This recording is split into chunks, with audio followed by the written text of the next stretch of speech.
South Sudan became independent in July 2011.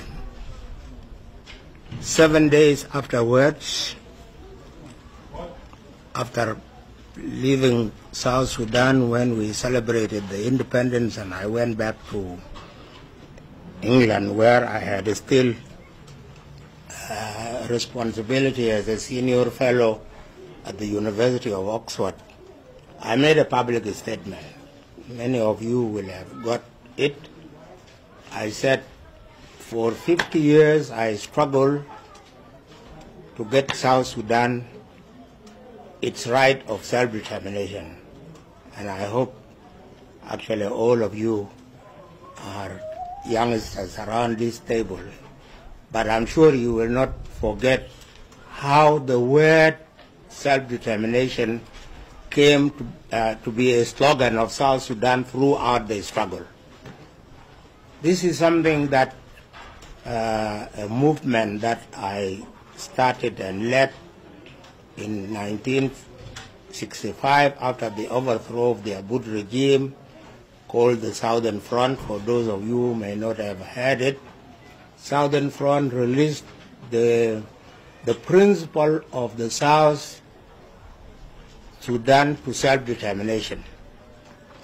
And we base it on the fact that South Sudan was never consulted to belong to Sudan or to belong to East Africa or to belong to anywhere. We had our own problems, our own historical problems. For those of you who are historians who want to read history in life will find out that the British really didn't care about South Sudan.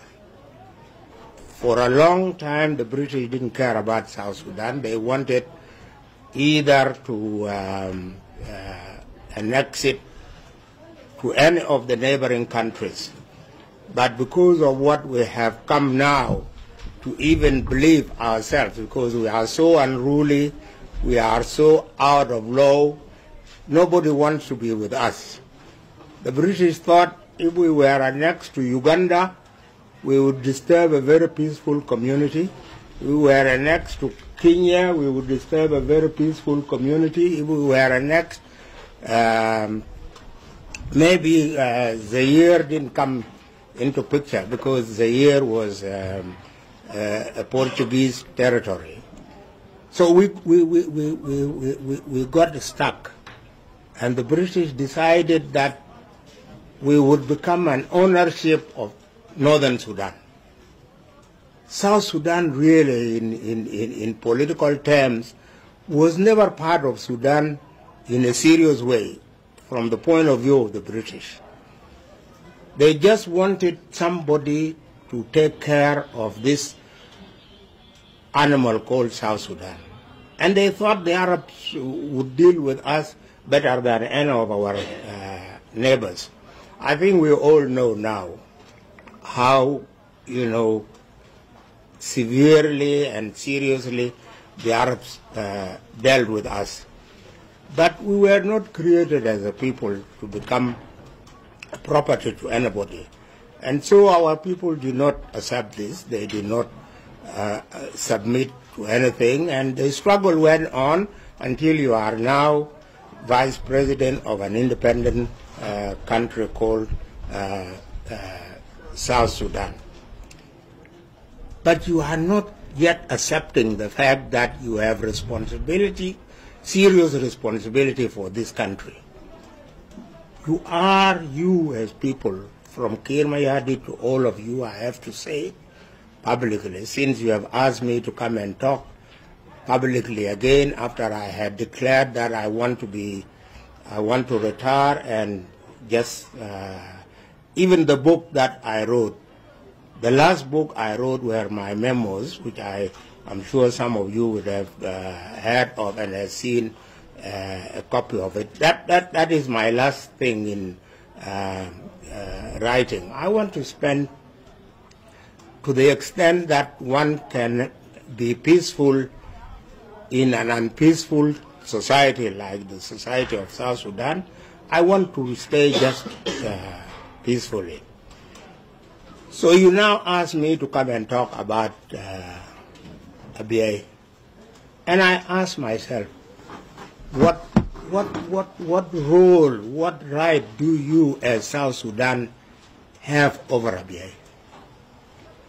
The book that gets quoted around and all this is the book that I titled, you know, The Country Called Ngok Is Not Yet South Sudan. That's the book. The Lord is here. If there is another book that is a problem, let it be done. Up to now, I still say it in front of you, up to the time you are asking me to talk about ABA, ABA is not South Sudan. And you cannot, as Vice President of the Republic of South Sudan, come and sit here in Turale to talk about ABA as if ABA was a station or a district of South Sudan. It doesn't work. It is just that you don't want to accept the fact of reality.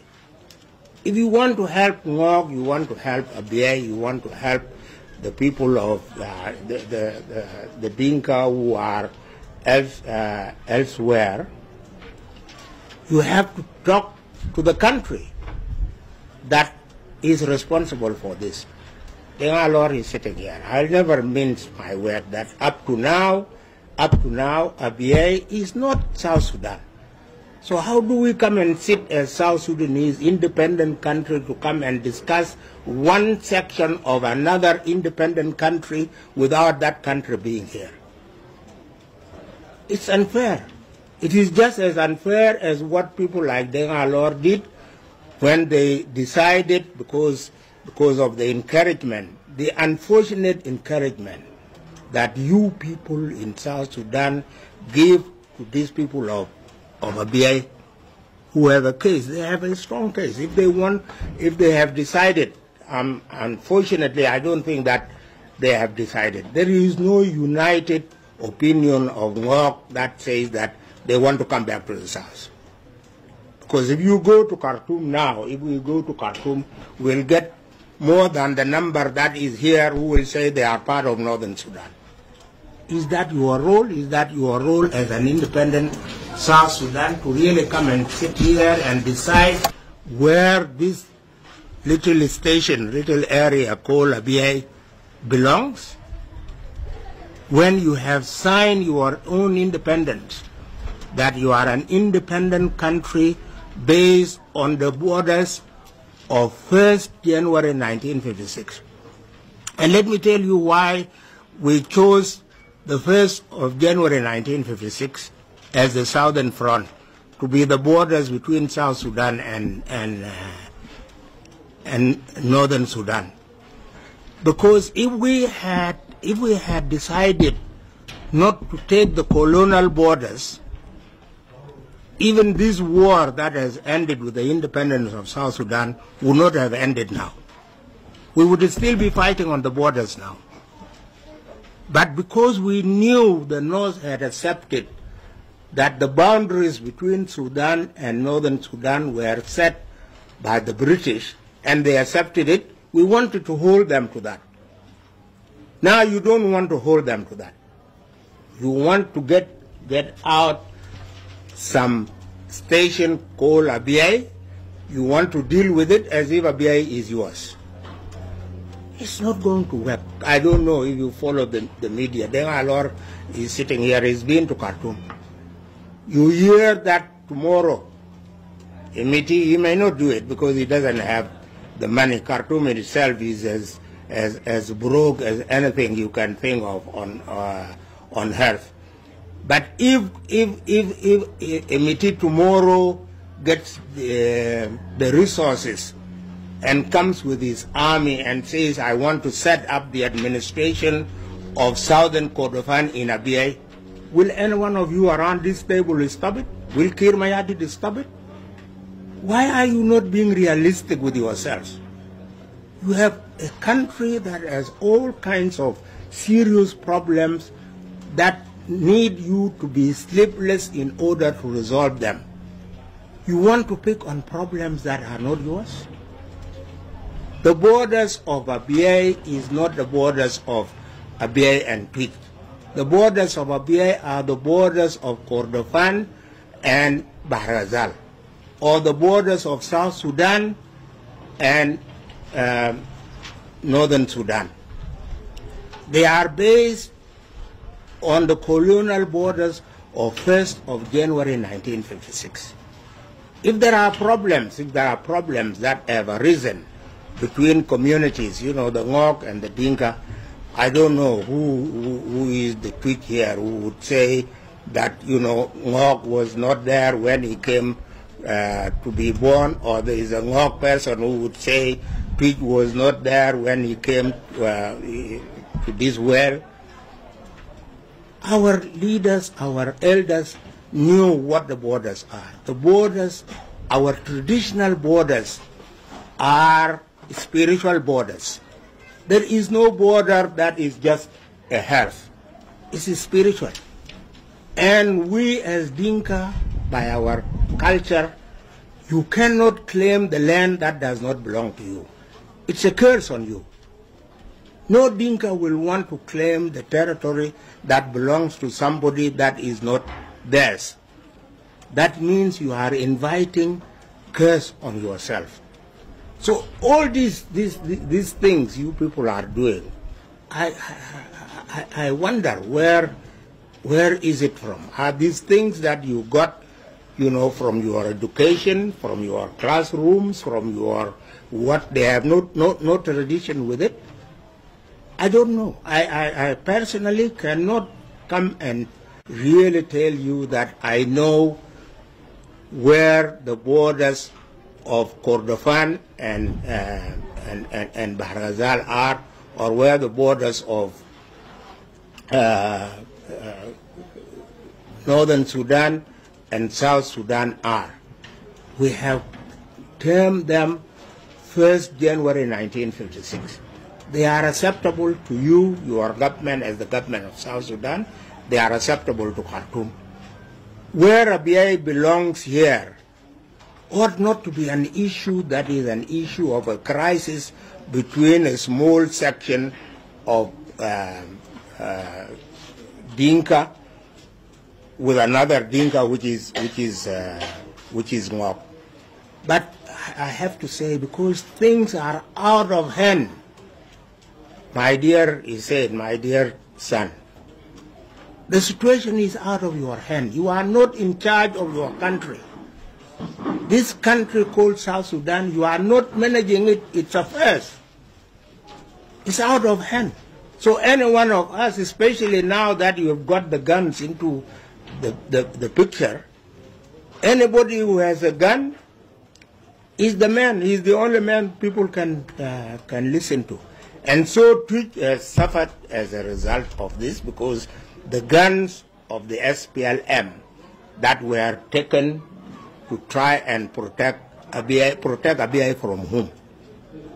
Because Abyei, there's nobody who is claiming Abyei.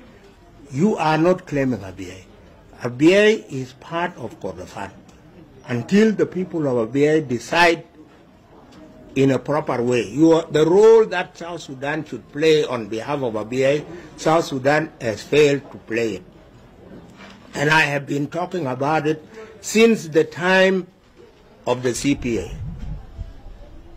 This Abyei issue has to get Salva Kiir Mayardit as the President of the Republic of South Sudan, because it has become a security. Like it or not, Abyei has become a security for South Sudan.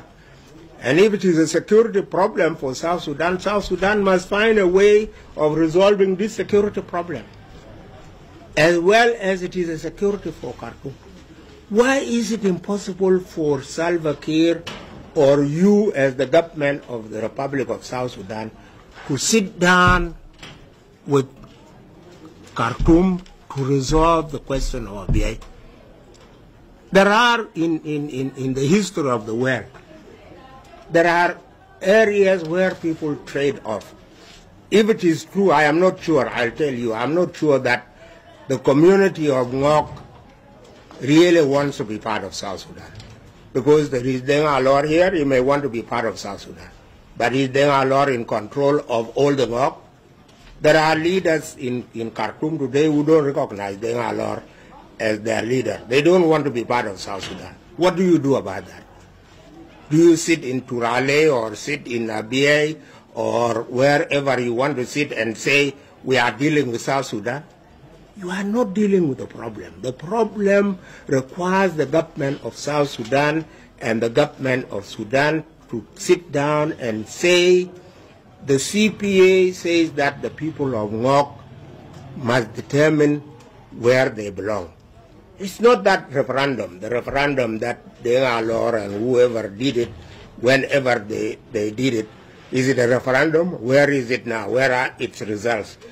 Dengalor took the results to Lahai. It has distorted the borders of the two states. Because now, even while I am not in attendance, the Lahai maps have been introduced here, and you accept them. He's saying you accept the Lahai maps as the maps that should determine the borders of South Sudan, and you are the vice president of South Sudan, when in fact it was not South Sudan and North Sudan that were in Lahai. What do you want to do to your country? If you are responsible people, you take responsibility. Responsibility has its commitment. And responsibility can lead to death. What you decide around this table can result in a lot of deaths because you are a responsible person in the government. You are not dealing with the problem. The problem is not here. Problem is not in Turale. The problem is not in Anet. Problem is not anywhere. The problem is you as the government of South Sudan to get the government of Khartoum and get a mediator between you to give the people of Abyei their decision. To decide so that they decide once and for all. Are they South Sudanese or are they North Sudanese?